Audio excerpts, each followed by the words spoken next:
ਦੋਸਤੋ ਪਿਛਲੇ ਦਿਨੀ ਅਸੀਂ ਆਸਟ੍ਰੇਲੀਆ ਦਾ ਇੱਕ ਵਿਜ਼ਟਰ ਵੀਜ਼ਾ ਤੁਹਾਡੇ ਨਾਲ ਸ਼ੇਅਰ ਕੀਤਾ ਸੀਗਾ। ਸੋ ਆਸਟ੍ਰੇਲੀਆ ਦੇ ਅਗਰ ਵਿਜ਼ਟਰ ਵੀਜ਼ੇ ਦੀ ਗੱਲ ਕਰੀਏ, ਬੈਕ ਟੂ ਬੈਕ ਡਿਸੀਜ਼ਨ ਆ ਰਹੇ ਨੇ, ਕਾफ़ी ਚੰਗਾ ਸਕਸੈਸ ਰੇਟ ਹੈ। ਇੱਕ ਲੰਮੇ ਸਮੇਂ ਬਾਅਦ ਆਸਟ੍ਰੇਲੀਆ ਨੇ ਇਹ ਖੁਸ਼ਖਬਰੀ ਐਪਲੀਕੈਂਟ ਨੂੰ ਦਿੱਤੀ ਹੈ, ਕਿਉਂਕਿ ਇਸ ਤੋਂ ਪਹਿਲਾਂ ਅਗਰ ਦੇਖੀਏ ਮਾਰਚ 2020 ਤੋਂ ਬਾਅਦ ਆਸਟ੍ਰੇਲੀਆ ਦਾ ਜਿਹੜਾ ਵਿਜ਼ਟਰ ਵੀਜ਼ੇ ਦਾ ਪ੍ਰੋਸੈਸ ਆ ਉਹ ਇੱਕ ਤਰੀਕੇ ਨਾਲ ਬੰਦ ਹੀ ਸੀ, ਰੁਕ ਕੇ ਚੱਲਦਾ ਰਿਹਾ, ਡਿਸੀਜ਼ਨ ਆਉਂਦੇ ਰਹੇ, ਬਟ ਰਿਫਿਊਜ਼ਲ ਰੇਟ ਬਹੁਤ ਹਾਈ ਸੀ। ਸੋ ਅੱਜ ਦੇ ਸਮੇਂ ਦੇ ਵਿੱਚ ਆਸਟ੍ਰੇਲੀਆ ਦਾ ਜਿਹੜਾ ਵਿਜ਼ਟਰ ਵੀਜ਼ੇ ਦਾ ਸਕਸੈਸ ਰੇਟ ਆ ਉਹ ਬਹੁਤ ਵਧੀਆ। ਜਿਨ੍ਹਾਂ ਦੇ ਬੱਚੇ ਆਸਟ੍ਰੇਲੀਆ ਦੇ ਵਿੱਚ ਸਟੱਡੀ ਵੀਜ਼ਾ 'ਤੇ ਹਨ, ਉਹਨਾਂ ਪੇਰੈਂਟਸ ਕੋਲ ਇੱਕ ਚੰਗਾ ਮੌਕਾ ਹੈ ਹੁਣ ਵੀਜ਼ਾ ਹਾਸਲ ਕਰਨ ਦਾ। 3 ਸਾਲ ਦਾ ਵੀਜ਼ਾ ਮਿਲ ਰਿਹਾ, ਮੈਕਸਿਮਮ ਐਂਟਰੀ 3 ਮੰਥ ਦੀ ਜਿਹੜੀ ਮਿਲ ਰਹੀ ਹੈ ਐਪਲੀਕੈਂਟ ਨੂੰ। ਜਿਨ੍ਹਾਂ ਦੇ ਭੈਣ ਭਰਾ ਵੀ ਚਾਹੇ ਉਹ ਟੈਂਪਰੇਰੀ ਵੀਜ਼ਾ 'ਤੇ ਨੇ ਚਾਹੇ ਪਰਮਾਨੈਂਟ ਵੀਜ਼ਾ 'ਤੇ ਨੇ, ਉਹ ਆਪਣਾ ਵਿਜ਼ਟਰ ਵੀਜ਼ਾ ਆਸਟ੍ਰੇਲੀਆ ਦਾ ਅਪਲਾਈ ਕਰ ਸਕਦੇ ਨੇ। ਮੇਨਲੀ ਜਿਹੜੇ ਡਾਕੂਮੈਂਟ ਰਿਕੁਆਇਰਮੈਂਟ ਜਿਹੜੀ ਹੈਗੀ ਆ, ਬੇਸਿਕਲੀ ਤਾਂ ਹਰ ਇੱਕ ਕੰਟਰੀ ਦੀ ਅਗਰ ਆਪਾਂ ਦੇਖੀਏ ਵਿਜ਼ਟਰ ਵੀਜ਼ੇ ਦੀ ਰਿਕੁਆਇਰਮੈਂਟ ਕਿਤੇ ਨਾ ਕਿਤੇ ਸੇਮ ਹੁੰਦੀ ਹੈ, ਬਟ ਆਸਟ੍ਰੇਲੀਆ ਅਗਰ ਤੁਸੀਂ ਵਿਜ਼ਟਰ ਵੀਜ਼ਾ ਅਪਲਾਈ ਕਰ ਰਹੇ ਹੋ ਤਾਂ 3 ਗੱਲਾਂ ਦਾ ਤੁਹਾਨੂੰ ਧਿਆਨ ਰੱਖਣਾ ਪਏਗਾ। ਸਭ ਤੋਂ ਪਹਿਲਾਂ ਤਾਂ ਸੋਰਸ ਆਫ ਇਨਕਮ। ਆਸਟ੍ਰੇਲੀਆ ਦੇ ਵਿੱਚ ਵਿਜ਼ਟਰ ਵੀਜ਼ਾ ਅਪਲਾਈ ਕਰਨ ਵੇਲੇ ਇਨਕਮ ਦੇ ਪ੍ਰੂਫ ਬਹੁਤ ਮਸਟ ਨੇ। ਤੁਸੀਂ ਜਿਸ ਕੈਟਾਗਰੀ ਨੂੰ ਡਿਫਾਈਨ ਕਰਦੇ ਹੋ, ਐਗਰੀਕਲਚਰ ਕਰਦੇ ਹੋ ਤਾਂ ਐਗਰੀਕਲਚਰ ਦੇ ਸਪੋਰਟਿੰਗ ਡਾਕੂਮੈਂਟ ਇਨਕਮ ਸਰਟੀਫਿਕੇਟ ਲਗਾ ਸਕਦੇ ਹੋ। ਆਸਟ੍ਰੇਲੀਆ ਦੇ ਵਿੱਚ ਵੈਲਿਡ ਹੁੰਦਾ ਐਗਰੀਕਲਚਰ ਇਨਕਮ ਸਰਟੀਫਿਕੇਟ। ਜੇ ਫਾਰਮ ਤੁਸੀਂ ਆਪਣੇ ਲਗਾ ਸਕਦੇ ਹੋ, ITRs ਵਗੈਰਾ ਤੁਸੀਂ ਲਗਾ ਸਕਦੇ ਹੋ। ਪ੍ਰੂਫ ਦੇਣੇ ਪੈਂਦੇ ਆ ਵੀ ਤੁਹਾਡੀ ਜਿਹੜੀ ਇਨਕਮ ਹੈ ਉਹ ਸਾਲ ਦੀ ਕਿੰਨੀ ਹੈ। ਤੁਸੀਂ ਜੌਬ ਕਰਦੇ ਹੋ, ਆਪਣਾ ਜੌਬ ਲੈਟਰ ਲਾ ਸਕਦੇ ਹੋ, ਫਾਰਮ 16 ਲਾ ਸਕਦੇ ਹੋ, ਸੈਲਰੀ ਸਲਿੱਪਸ ਲਾ ਸਕਦੇ ਹੋ, PPF GPF ਦੀ ਡਿਟੇਲ ਲਗਾ ਸਕਦੇ ਹੋ।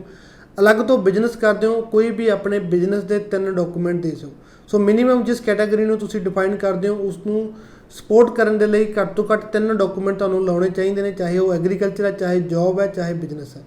ਉਸ ਤੋਂ ਬਾਅਦ ਜਿਹੜਾ ਸੈਕੰਡ ਮੇਨ ਰੋਲ ਹੁੰਦਾ ਉਹ ਪ੍ਰੂਫ ਆਫ ਫੰਡਸ ਦਾ ਹੁੰਦਾ। ਜਿਹੜੀ ਆਸਟ੍ਰੇਲੀਆ ਦੇ ਵਿੱਚ ਜਿਹੜੀ ਮੇਨ ਰਿਕੁਆਇਰਮੈਂਟ ਹੁੰਦੀ ਆ ਉਹ ਬੈਂਕ ਸਟੇਟਮੈਂਟ ਦੀ ਹੁੰਦੀ ਆ। ਮੇਨਲੀ ਗਲਤੀ ਜਿਹੜੀ ਫੰਡਸ ਦੇ ਵੇਲੇ ਐਪਲੀਕੈਂਟ ਕੀ ਕਰਦੇ ਨੇ, ਬੈਲੈਂਸ ਸਰਟੀਫਿਕੇਟ ਬੈਂਕ ਦੁਆਰਾ ਲੈ ਕੇ ਜਿਹੜਾ ਸਬਮਿਟ ਕਰ ਦਿੱਤਾ ਜਾਂਦਾ ਹਾਈ ਕਮਿਸ਼ਨ ਦੇ ਵਿੱਚ, ਬਟ ਬੈਲੈਂਸ ਸਰਟੀਫਿਕੇਟ ਜਿਹੜਾ ਤੁਹਾਡੀ ਹੋਮ ਕੰਟਰੀ ਨਾਲ ਤੁਹਾਡੇ ਟਾਈਸ ਨਹੀਂ ਦਿਖਾਉਂਦਾ। ਉਹ ਇੱਕ ਵਕਤ ਦਾ ਬੈਲੈਂਸ ਦਿਖਾਏਗਾ ਕਿ ਅੱਜ ਦੀ ਡੇਟ ਦੇ ਵਿੱਚ ਆਹ ਅਕਾਊਂਟ 'ਚ ਇੰਨਾ ਬੈਲੈਂਸ ਆ, ਬਟ ਤੁਹਾਡੇ ਟਾਈਸ ਤੁਹਾਡੀ ਕੰਟਰੀ ਦੇ ਵਿੱਚ ਕਿੰਨੇ ਕੁ ਸਟਰੋਂਗ ਹਨ ਇਹ ਤੁਹਾਡੀ ਬੈਂਕ ਸਟੇਟਮੈਂਟ ਦਿਖਾਏਗੀ। ਕਿੰਨੀ ਟ੍ਰਾਂਜੈਕਸ਼ਨ ਤੁਹਾਡੀ ਹਿਸਟਰੀ ਹੈ, ਕਿੰਨੀ ਟ੍ਰਾਂਜੈਕਸ਼ਨ ਤੁਸੀਂ ਡੇਲੀ ਬੇਸਿਸ 'ਤੇ ਕਰਦੇ ਹੋ। ਸੋ ਅਗਰ ਹੋ ਸਕੇ ਮਿਨੀਮਮ ਇੱਕ ਅਕਾਊਂਟ ਦੀ ਬੈਂਕ ਸਟੇਟਮੈਂਟ ਲਾਓ, ਉਸ ਦੇ ਵਿੱਚ ਜਿਹੜਾ ਅਕਾਊਂਟ ਬੈਲੈਂਸ ਆ ਉਹ ਮੇਨਟੇਨ ਰਹਿਣਾ ਚਾਹੀਦਾ, ਘੱਟ ਨਹੀਂ ਹੋਣਾ ਚਾਹੀਦਾ। ਐਂਡ ਜਿੰਨੀ ਸਟਰੋਂਗ ਟ੍ਰਾਂਜੈਕਸ਼ਨ ਹਿਸਟਰੀ ਹੋਊਗੀ ਉਨੀ ਕੁ ਹੀ ਜਿਹੜਾ ਤੁਹਾਡਾ ਵੀਜ਼ਾ ਚਾਂਸਿਸ ਹੁੰਦੇ ਸਟਰੋਂਗ ਹੁੰਦੇ ਆ। ਇਸ ਤੋਂ ਇਲਾਵਾ ਤੁਸੀਂ ਕੋਈ FTR ਵਗੈਰਾ, ਕੋਈ ਮਿਊਚੁਅਲ ਫੰਡ, ਕਿਸੇ ਵੀ ਤਰੀਕੇ ਦੀ ਕੋਈ ਵੀ ਸੇਵਿੰਗਸ ਤੁਹਾਡੇ ਕੋਲ ਹੈਗੀਆਂ ਨੇ, ਤੁਸੀਂ ਉਹ ਆਪਣੀ ਐਪਲੀਕੇਸ਼ਨ ਦੇ ਨਾਲ ਸਬਮਿਟ ਕਰ ਸਕਦੇ ਹੋ। ਉਸ ਦੀ ਤੁਹਾਨੂੰ ਵਿਜ਼ਟਰ ਵੀਜ਼ਾ ਦੇ ਵਿੱਚ ਸਪੋਰਟ ਮਿਲੇਗੀ। ਥਰਡ ਜਿਹੜਾ ਤੁਹਾਡਾ ਪਰਪਸ ਆਫ ਵਿਜ਼ਿਟ ਹੈ, ਤੁਸੀਂ ਪਰਪਸ ਆਫ ਵਿਜ਼ਿਟ ਵੀ ਆਪਣਾ ਇੱਕ ਚੰਗੇ ਤਰੀਕੇ ਦੇ ਨਾਲ ਤੁਹਾਨੂੰ ਦੇਣਾ ਪਏਗਾ, ਕਿਉਂਕਿ ਪਰਪਸ ਆਫ ਵਿਜ਼ਿਟ ਦੇ ਵਿੱਚ ਮੇਨ ਜਿਹੜੀ ਅਗਰ ਆਪਾਂ ਦੇਖੀਏ ਤਾਂ ਵੀਜ਼ਾ ਆਫਿਸਰ ਨੂੰ ਦੱਸਣਾ ਪੈਂਦਾ ਵੀ ਤੁਹਾਡਾ ਜਿਹੜਾ ਜਾਣ ਦਾ ਰੀਜ਼ਨ ਕੀ ਹੈ, ਐਂਡ ਉਹ ਰੀਜ਼ਨ ਕਿਤੇ ਨਾ ਕਿਤੇ ਵੈਲਿਡ ਹੋਣਾ ਚਾਹੀਦਾ।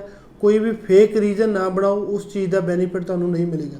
ਸੋ ਤੁਹਾਡਾ ਫੈਮਿਲੀ ਮੈਂਬਰ ਨੂੰ ਇੰਡੀਆ ਆਏ ਨੂੰ ਟਾਈਮ ਹੋ ਗਿਆ, ਉਹਨਾਂ ਕੋਲ ਫੁੱਲ ਟਾਈਮ ਜੌਬ ਆ ਜਾਂ ਫੁੱਲ ਟਾਈਮ ਸਟੂਡੈਂਟ ਨੇ, ਤੁਸੀਂ ਹੋਮ ਸਿਕਨੈਸ ਦਾ ਰੀਜ਼ਨ ਪਾ ਸਕਦੇ ਹੋ। ਹੋਮ ਸਿਕ ਦਾ ਰੀਜ਼ਨ ਦੇਖ ਕੇ ਹੀ ਵੀ ਤੁਸੀਂ ਜਿਹੜਾ ਆਪਣਾ ਵਿਜ਼ਟਰ ਵੀਜ਼ਾ ਉਹ ਹਾਸਲ ਕਰ ਸਕਦੇ ਹੋ। ਦੂਸਰਾ ਜਿਹੜਾ ਮੈਂ ਪਹਿਲਾਂ ਵੀ ਦੱਸਿਆ, ਵਰਲਡ ਕੱਪ ਜਿਹੜਾ ICC ਵਰਲਡ ਕੱਪ ਜਿਹੜਾ ਉਹ ਕੈਨੇਡਾ ਆਸਟ੍ਰੇਲੀਆ ਦੇ ਵਿੱਚ ਆ ਰਿਹਾ ਅਕਤੂਬਰ ਤੋਂ ਨਵੰਬਰ ਤੱਕ। ਐਂਡ ਤੁਸੀਂ ਉਸ ਚੀਜ਼ ਦਾ ਵੀ ਮੈਂਸ਼ਨ ਕਰ ਸਕਦੇ ਹੋ ਕਿ ਤੁਸੀਂ ਕ੍ਰਿਕਟ ਦੇ ਜਿਹੜੇ ਹੈਗੇ ਆ, ਕ੍ਰਿਕਟ ਦੇ ਸ਼ੌਕੀਨ ਹੋ, ਤਾਂ ਜਿਹੜਾ ਕਿਤੇ ਨਾ ਕਿਤੇ ਕ੍ਰਿਕਟ ਮੈਚ ਵੀ ਤੁਸੀਂ ਦੇਖਣਾ ਚਾਹੁੰਦੇ ਹੋ। ਫੈਮਿਲੀ ਵਿਜ਼ਿਟ ਵੀ ਤੁਹਾਡੀ ਹੋਏਗੀ, ਨਾਲ ਨਾਲ ਤੁਹਾਡੇ ਕੋਲ ਐਜ਼ ਅ ਐਂਟਰਟੇਨਮੈਂਟ ਦੇ ਸੋਰਸ ਨੂੰ ਤੁਸੀਂ ਕ੍ਰਿਕਟ ਮੈਚ ਜਿਹੜੇ ਦੇਖਣਾ ਚਾਹੁੰਦੇ ਹੋ। ਸੋ ਉਸ ਚੀਜ਼ ਦਾ ਵੀ ਕਿਤੇ ਨਾ ਕਿਤੇ ਜਿਹੜਾ ਬੈਨੀਫਿਟ ਤੁਹਾਨੂੰ ਮਿਲੂਗਾ। ਇਹ 2-3 ਗੱਲਾਂ ਵਿਜ਼ਟਰ ਵੀਜ਼ਾ ਵਾਸਤੇ ਬੇਸਿਕਲ ਤਾਂ ਕਿਸੇ ਵੀ ਕੰਟਰੀ ਦਾ ਕਰਨਾ ਤੁਸੀਂ ਧਿਆਨ 'ਚ ਰੱਖੋਗੇ, ਤੁਹਾਨੂੰ ਸਕਸੈਸ ਹਾਸਲ ਹੋਊਗੀ, ਕਿਤੇ ਨਾ ਕਿਤੇ ਐਪਲੀਕੇਸ਼ਨ ਸਟਰੋਂਗ ਹੋਊਗੀ। ਬਟ ਆਸਟ੍ਰੇਲੀਆ ਅਗਰ ਕਰਨ ਜਾ ਰਹੇ ਹੋ ਤਾਂ ਮੇਕ ਸ਼ੋਰ ਇਹਨਾਂ 3 ਗੱਲਾਂ ਦਾ ਤੁਹਾਨੂੰ ਧਿਆਨ ਰੱਖਣਾ ਪਏਗਾ। ਧੰਨਵਾਦ।